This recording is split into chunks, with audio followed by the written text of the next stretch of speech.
যে গরম পড়ছে এই গরমে আমরা ডিম নিয়ে এলাম 47 ডিগ্রি 48 ডিগ্রি তেল দিছি 48 ডিগ্রি ডিম ফ্রাই হয় কিনা অনেকে তো দেখা যাক ইনশাআল্লাহ। কিছু না আমরা দেখতেছি আমরা ট্রাই করে দেখি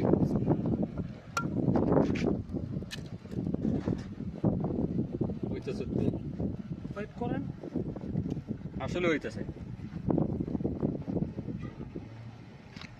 নাকি আমরা সফল হতে পারি কিনা দেখি ইনশাআল্লাহ সময় লাগে ইনশাআল্লাহ সফল।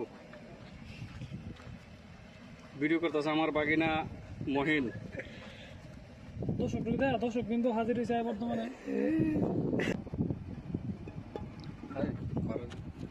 কর্মতে দিয়ে দেন ডাবাই দিন। বর্তমানে মালতে আনা হইলো দেখা যাক পরিস্থিতি কি খবর অনেকটা হয়েছে কিন্তু বাতাস বেশি আজকে, ঠিক আছে।